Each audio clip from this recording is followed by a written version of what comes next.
Welcome to the Stephen Mansfield Podcast.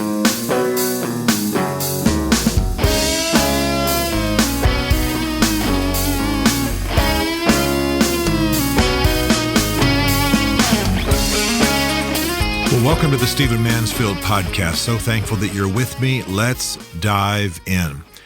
I grew up as a little boy, the son of an Army officer, and my father's main job was to fight the Cold War for America.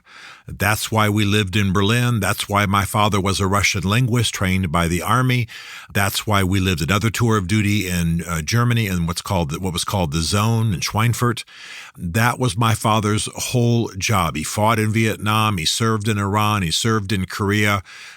He was the G2, the Senior Army Intelligence Officer in Berlin in the early 70s. And so my whole orientation was Cold War. I was very grateful then when the wall came down and it seemed that we were heading towards a post-Cold War world. Well, now I can tell you, and this is certainly not my view alone, many experts are concluding this, and I am not an expert, but we are heading into a new Cold War. And again, it involves the Russians. You may be aware that an organization has been formed called the Shanghai Cooperation Organization, SCO.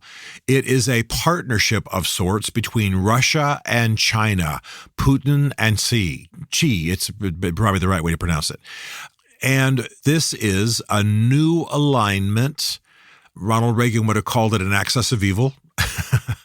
This is an evil empire on the rise. And other nations are being allied. They are cooperating with each other.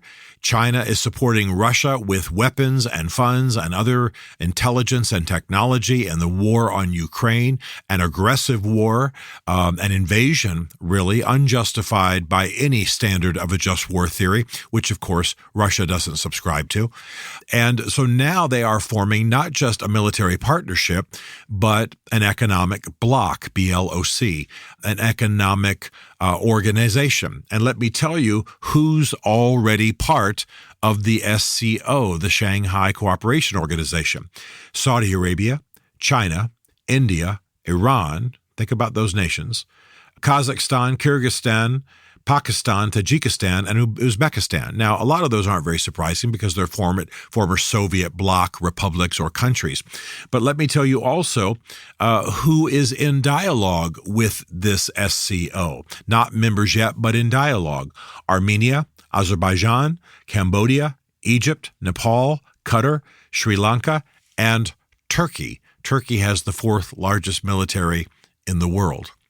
Now, I want to suggest, I'm returning to a theme I've touched on before, I want to suggest that this is largely happening because of the projection of U.S. weakness abroad. I don't believe we're actually weak, and I believe that these nations, this bloc, messes with the United States at its peril. They may have more of some weapon systems. They may have enough troops to march people into a foreign country for a year straight, but they are not as powerful as we are. Nevertheless, we project weakness in the world, and I have to say this has largely been the doing of Joseph Biden. I'm sorry to say it. I don't like to be highly partisan, especially in times of war, but it is stunning. For example, Mr. Biden is not going to attend King Charles III of England, his coronation. Now, he's going to send his wife. This is the coronation of the king of one of the most powerful of our allies, one of our most important allies in the world. And yet he's not going to attend, which is okay, by the way. General Eisenhower did not attend Queen Elizabeth's coronation. And there are some ways to justify that. There's some reasons that might be legitimate. But Joseph Biden is sending his wife. Dwight Eisenhower sent General George C. Marshall, General Omar Bradley, Earl Warren, future Chief Justice of the U.S. Supreme Court, and Fleur Cowles, all of them with special ambassador rank, two of them esteemed and beloved generals, given that the coronation of Queen Elizabeth came less than a decade after World War II. So While Eisenhower didn't attend himself, again, that's fine, he sent people of heft and rank, two of whom, at least at that time, were global heroes and extremely high-ranking men with the status of special ambassador. Joseph Biden is sending his wife. We project weakness all the time.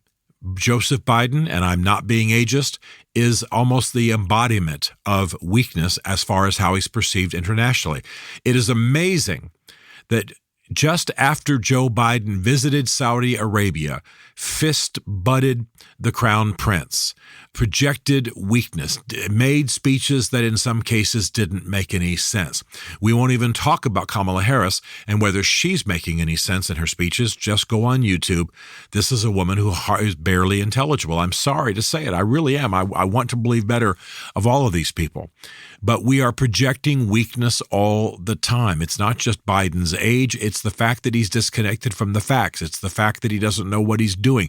It's the fact that he and Vice President Harris, just often their speeches are almost unintelligible. And I'm not, by the way, talking about Joseph Biden's stuttering problem. I would never pick on anyone about a stutter. I have friends, dear friends, who battle stuttering, and I would not pick on them. I'm talking about the projection of policy. I'm talking about the personal manner. I'm talking about just the projection of weakness when we are, in fact, not a weak country.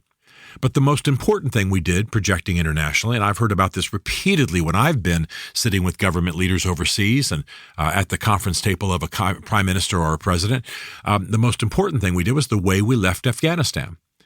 Now, just recently, the Secretary of the Army said that he's not bothered by the way we left Afghanistan. It was a disaster. The Secretary of Defense, by the way, said the same thing. It was a disaster. Joe Biden wanted to hit a symbolic date of September 11th, so he rushed our exit from Afghanistan. We blew it. We cost American lives. We cost lives on the ground. Now Afghanistan is returning to a disaster, an extremist, terrorist, jihadist disaster. People are dying. Women are being oppressed. And again, Afghanistan is being militarized. It's tragic. And this is what happens. If you go through the world projecting strength, you aren't going to have to fight very much because people will think that fighting you will be expensive. They'll have respect for you even if they're your enemies. But if you project weakness, people will begin to fill the perceived vacuum. And that's what's going on in the world. We are in peril right now. There is a largely Eastern, Sino, meaning Russian-Chinese axis partnership that other nations are joining, nations that should be our allies, like India, like Turkey, like Egypt, other nations that should be our allies. They are not going to use the dollar within this bloc. They've already agreed to use the ruble. They are simply aligning to partition the world like it was during the Cold War between East and West, between essentially the United States and the Russia and its partners. And largely, not exclusively, but largely this is because the Joseph Biden administration projects weakness at every turn. It is more concerned with speaking of trans culture as the soul of America, that's a quote, than it is with dealing firmly with terrorist states. And as long as that goes on, the U.S. and its allies are in peril. Yes, we need a new president.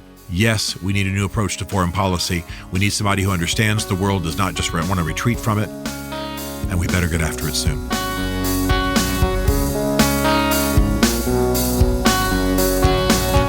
Stephen Mansfield is a New York Times best-selling author, a popular global speaker, and senior fellow for public leadership at Palm Beach Atlantic University.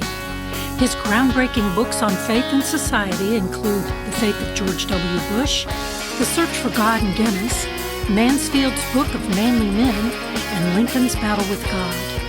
Learn more at stephenmansfield.tv.